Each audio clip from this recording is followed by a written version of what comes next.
Today's main topic is epigraphy. तो last time पे हमने वेरियस सोर्सेज को हमने डिस्कस कर लिया था, प्राइमरी सेकेंडरी सोर्सेज, और उसके अलावा आर्कियोलॉजी क्यों इंपॉर्टेंट है और आर्कियोलॉजी के अंडर में क्या क्या चीज़ें आ जाती हैं। And in this lesson we try to understand the epigraphy. What exactly is this, definition देखते हैं सबसे पहले।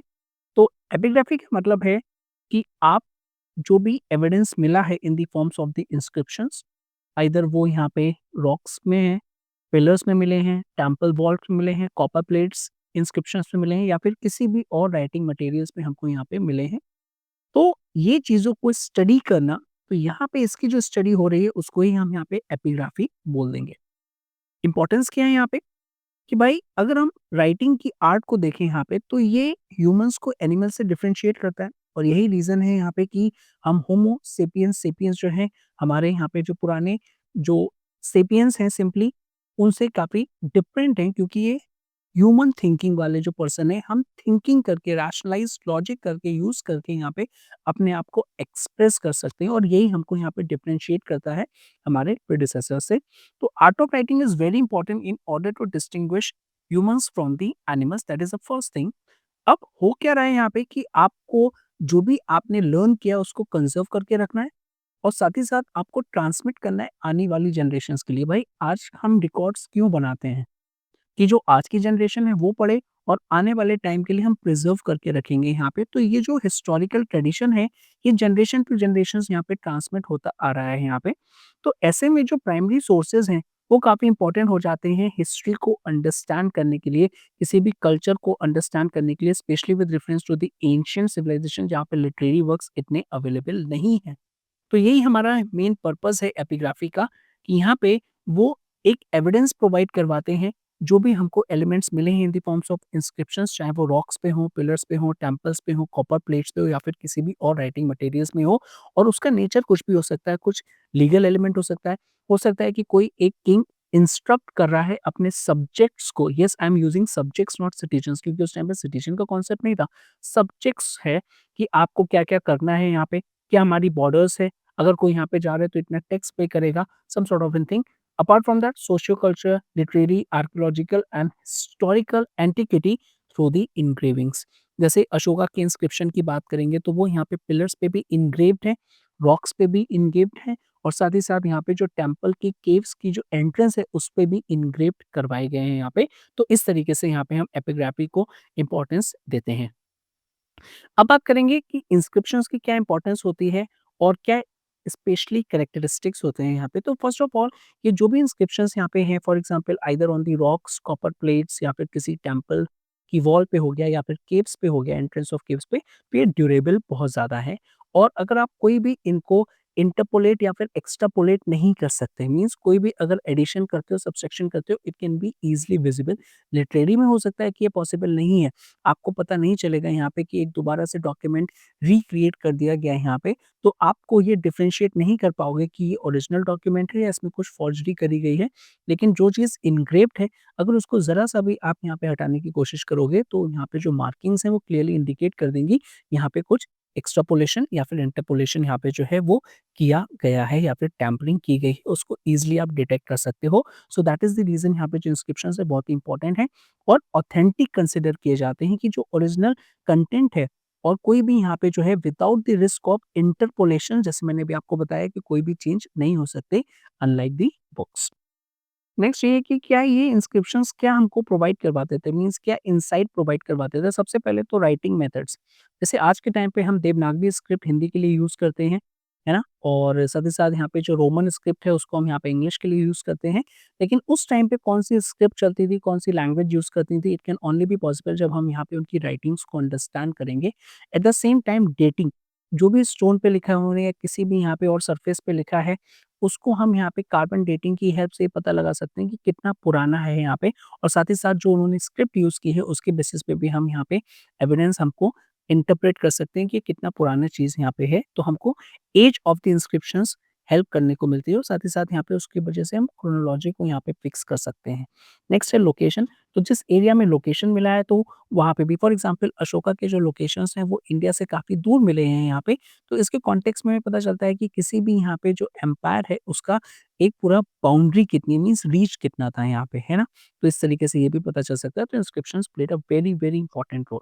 अब बात करेंगे कुछ चैलेंजेस अभी भी हैं, फॉर एग्ज़ाम्पल जैसे हड़प्पन टाइम्स की में यहाँ पे जो हमको कुछ इंस्क्रिप्शंस मिली हैं, जैसे कि जो टैबलेट्स हैं उसमें कुछ यहाँ पे टेक्स्ट लिखे हुए हैं या फिर जो सील्स जो मिली हैं हमको यहाँ पे, उसमें एक तरीके से एलिमेंट्स हैं यहाँ पे वो अभी हम अंडरस्टूड नहीं कर पाए हैं, तो डिसाइफर नहीं हो पाए हैं।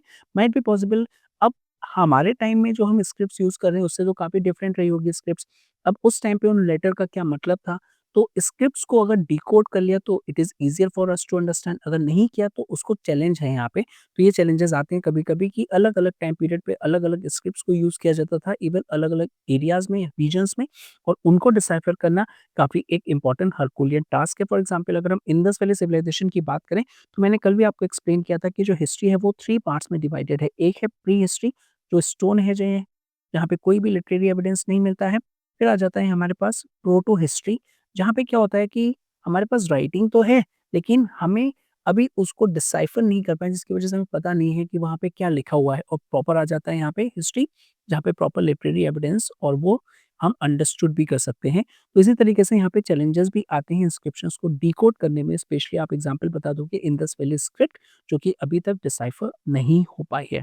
अब बात करते हैं इंस्क्रिप्शंस, कितने इंस्क्रिप्शंस हैं, किस-किस के टाइप्स होते हैं, तो अलग-अलग टाइप के इंस्क्रिप्शंस यहाँ पे हो सकते हैं। तो सबसे पहले कमर्शियल बात करेंगे, जो कॉमर्स से रिलेटेड बात करेगा, ट्रेड से रिलेटेड बात करेगा।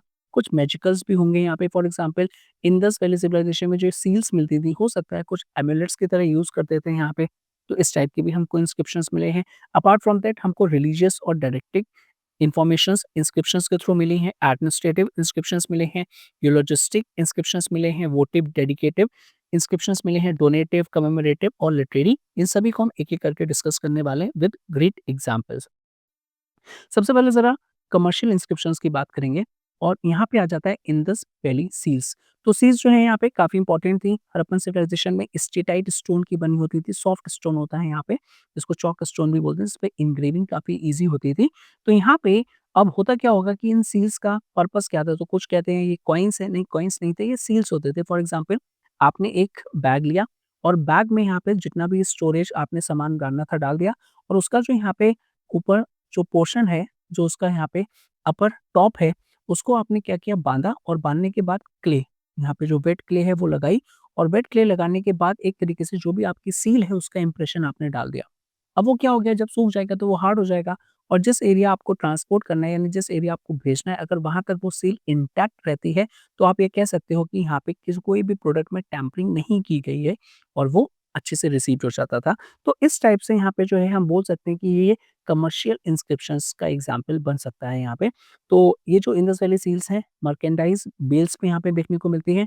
छोटे इंस्क्रिप्शंस होते थे, मोस्टली यहाँ पे ओनर्स का नेम होता था या फिर कोई और आइडेंटिटी होती थी यहाँ पे। अभी हमको डिसाइफर नहीं है, तो एक्चुअली हमें नहीं पता है। कुछ लॉन्गर इंस्क्रिप्शंस भी देखने को मिले हैं जहाँ पे ओनर्स के टाइटल, तो नॉर्मली आइडेंटिटी को यहाँ पे जो है वो बताने के लिए होता था कि इन्होंने सामान भेजा है, और अगर सील इंटैक्ट है तो कोई भी टैम्परिंग नहीं की गई है। साथ ही साथ यहाँ पे it was also used by the seafaring traders in the foreign trade. इतना ही नहीं, यहाँ पे जो इंडस सील्स हैं वो हमको मेसोपोटामिया से में भी मिलने देखने को मिली हैं, और मेसोपोटामियन सील्स जो हैं वो इंडिया में भी देखने को मिली हैं, जिससे हमको ट्रेड कॉन्टैक्ट भी एस्टैब्लिश होते हैं कि हाँ, कंटीन्यूअसली और रेगुलरली ट्रेड होते थे। इंट्रा ट्रेड इंडिया के अंडर भी होते थे यहाँ पे, और इंटरनेशनल ट्रेड भी किए जाते थे यहाँ पे, जो कि मेसोपोटामियन की इंस्क्रिप्शंस और ज़्यादा इंस्क्रिप्शन से भी हमको मिला है, जिसको वो इंडस वैली पीपल्स वालों को वो मेनुआ बोलते थे यहाँ पे। नेक्स्ट बात करेंगे कुछ निगमास और श्रेणीज़। अब श्रेणीज़ कौन से होते हैं यहाँ पे, जो कि कमर्शियल से रिलेट कर रहे हैं यहाँ पे, तो कमर्शियल ऑर्गेनाइज़ेशंस थी यहाँ पे, जो कॉइन को मिंट करती थी, तो उनसे भी रिलेटेड इंस्क्रिप्शंस मिले हैं, तो वो सारे कमर्शियल इंस्क्रिप्शंस में आ जाएँगे। इनका पर्पस क्या होता था यहाँ पे? So they likely possess seals for the commercial purpose, कोई भी ऑथेंटिसिटी देनी है, कोई भी ट्रांज़ैक्शन करना है, तो उसके लिए वो यूज़ करते थे। स्पेशली एग्ज़ाम्पल बता दोगे आप? मेंडोज़ा स्टोन इंस्क्रिप्शंस, जहाँ पे सील्स को यूज़ किया जाता है कमर्शियल पर्पस के लिए, और यहाँ पे किसने इश्यू किया था? ये कुमारगुप्ता के टाइम पीरियड्स में बंधुवर्मन और मालवा एरा 5 टू 9 टाइम पे काफ़ी यहाँ पे इम्पोर्टेंट हो जाता है, इसको इश्यू किया गया था। पेरिशेबल रिकॉर्ड्स जो हैं, माइट बी पॉसिबल कुछ चीज़ें यहाँ पे जो हैं वो पेरिशेबल रिकॉर्ड्स भी होंगी, कपड़ा हो गया यहाँ पे या फिर वुड हो गई, जो कि टाइम के साथ-साथ यहाँ पे जो है वो लॉस्ट हो जाती है यहाँ पे। अब कुछ एग्ज़ाम्पल्स हैं, ग्रेट एग्ज़ाम्पल्स यहाँ पे हैं हमारे पास। तो सबसे पहले अगर हम बात करेंगे तो यहाँ पे कमर्शियल का ही ऑब्वियसली हम यहाँ पे बात कर रहे हैं, ठीक है? तो सबसे पहले अशोका के एडिक्ट्स की बात करेंगे यहाँ पे, है ना? तो एम्परर अशोका ने इसको इश्यू किया था यहाँ पे और ऑल्दो ये जो एडिक्ट्स थे मोस्टली यहाँ पे उनके धम्मा से रिलेट करते थे, कॉमर्स और गवर्नेंस मीन्स इसका मल्टीपल पर्पस भी हो सकता था यहाँ पे। तो माइट बी पॉसिबल कि सेम इंस्क्रिप्शन जो है वो एडमिनिस्ट्रेटिव के लिए यूज़ किया जा रहा है, रिलीजियस के लिए यूज़ किया जा रहा है यहाँ पे और वो कमर्शियल के पर्सपेक्टिव से भी यूज़ किया जा रहा था क्योंकि इसमें ट्रेड रूट्स के बेसिस पे बनाए जाते थे। मतलब स्पेशली इनको उन एरियाज़ पे लगाया जाता था जहाँ पे पीपल ज़्यादा ट्रैवल करते हैं सो दैट जैसे आपने देखा होगा आज के टाइम पे होर्डिंग्स जो होती हैं, वो उन एरियाज़ में लगाई जाती हैं जहाँ पे जो ट्रैफ़िक है बहुत ही ज़्यादा जाता है। मीन्स काफ़ी ज़्यादा लोग यहाँ पे पूरे के पूरे दिन यहाँ पे निकलते बैठते रहते हैं। तो ऐसे ट्रेड रूट्स पे उस टाइम पे लगाया जाएगा, तो इसका कमर्शियल पर्सपेक्टिव भी हो जाएगा। दूसरा हाथीकुम्बा इंस्क्रिप्शंस के बारे में बात करेंगे जो कि खारवेरा किंग ऑफ किलिंग ने इश्यू किया था। तो डेफ़िनिटली यहाँ पे मिलिट्री कॉन्क्वेस्ट के साथ-साथ उनकी इकोनॉमिक अचीवमेंट्स के बारे में भी बताया गया था। नासिक प्रशस्ति, प्रशस्ति क्या होगा यहाँ पे बढ़ा-चढ़ा के बातें बताना उसको अभी हम और डिटेल में देखेंगे। तो यहाँ पे रूलर्स के अचीवमेंट्स के बारे में और साथ ही साथ जो ट्रेड को वो कंट्रोल कर रहे हैं नासिक और महाराष्ट्र वाले एरियाज़ में उनके बारे में बताया गया है। गिनर इंस्क्रिप्शंस रुद्रदमन फर्स्ट ने इश्यू किए थे और इन्होंने यहाँ पे बताया था कि इरिगेशन के पर्सपेक्टिव से सुदर्शना लेक को यहाँ पे रिपेयर किया गया था। तो यहाँ पे भी उन्होंने बताया कि कितनी ज़्यादा प्रॉस्पेरिटी है यहाँ पे थ्रू ट्रेड हो रहा है और वाटर मैनेजमेंट को एक इकोनॉमिक स्टेबिलिटी की तरह देखा गया है कि जितना स्टेबिलिटी होगी यहाँ पे उतना ही लोग यहाँ पे अच्छे से एग्रीकल्चर कर पाएँगे। उदयगिरी इंस्क्रिप्शंस जो कि गुप्ता रूलर्स ने इश्यू किए थे, यहाँ पे भी इकोनॉमिक स्टेबिलिटी की बात करें और ये मध्य प्रदेश वाले एरिया से रिलेट किया जा रहा है। अगेन मेंडसोर इंस्क्रिप्शंस अभी हमने देखा था, तो यहाँ पे गिल्ड्स ऑफ सिल्क वीवर्स की बात करेंगे। अब ये गिल्ड्स कौन है यहाँ पे? तो गिल्ड्स कौन होते हैं कि ग्रुप ऑफ पीपल जो सेम काम करते हैं और वो अपनी ऑर्गेनाइजेशन बना के सारी चीज़ों को मैनेज करेंगे, कितना प्रोड्यूस करना है, रॉ मटेरियल्स को भी एक साथ लेंगे और वो प्राइसेस को भी मेंटेन करते थे। तो एक तरीके से कंप्लीट ऑर्गेनाइजेशन जो पूरे के पूरे ट्रेड को देखभाल करती थी। अलग गिल्ड्स अलग-अलग प्रोफेशनल से रिलेट किए जाते थे और यहाँ पे हम बात कर रहे हैं सिल्क वीवर्स की। तो यहाँ पे construction of the sun temple के बारे में बताया गया है और यहाँ पे भी एक मर्केंट्स गिल्ड्स और उनके इकोनॉमिक और कल्चरल कंट्रीब्यूशन के बारे में बताया गया है। नेक्स्ट आ जाता है इलाहाबाद पिलर इंस्क्रिप्शन जो कि समुद्रगुप्त ने इश्यू किया था और यहाँ पे अगेन कॉन्क्वेस्ट और इकोनॉमिक प्रॉस्पेरिटी के बारे में बताया गया और यहाँ पे ये जो मेन एरिया कंसर्न है वो है उत्तर प्रदेश। नेक्स्ट जो है वो है मेहरौली आयरन पिलर इंस्क्रिप्शंस और चंद्रगुप्त सेकंड ने इसको इश्यू किया था। बोला जाता है कि आयरन पिलर जो है इसमें अभी भी रस्ट नहीं लगी है, तो कितना ज़्यादा हाइली स्किल्ड जो यहाँ पे है हमारे आयरन स्मिथ जो वर्कर्स थे वो कितने अच्छे से यहाँ पे काम करते थे लोहा कि इतना अच्छा आयरन जिसको रस्ट नहीं लगी अभी क्या क्वालिटीज़ वो यहाँ पे डालते होंगे। तो उसका भी एक बहुत ही इम्पोर्टेंट हमको एक मैन्युफैक्चरिंग इंजीनियरिंग का भी हमको एक नमूना देखने को मिलता है। और ये मिलिट्री सक्सेस के साथ-साथ इकोनॉमिक प्रॉस्पेरिटी को भी बताता है और इसका जो मेन एरिया यहाँ पे जो कंसर्न है वो है दिल्ली और ये भी ट्रेड और मेंटेनिंग स्टेबिलिटी के बारे में बताता है। फिर आ जाता है जूनागढ़ या फिर जूनागढ़ GARH भी हो सकता है या फिर GADH भी है, रॉक इंस्क्रिप्शंस। तो ये अशोका और लेटर रुद्रदमन फर्स्ट दोनों नहीं मतलब पहले अशोका हो गए यहाँ पे कि उनकी भी इंस्क्रिप्शंस है और फिर रुद्रदमन फर्स्ट की भी इंस्क्रिप्शन है, जो कि धम्मा और यहाँ पे सुदर्शना लेक से दोबारा से रिपेयर करने के लिए यहाँ पे बताया गया। गुजरात वाला मेन एरिया है।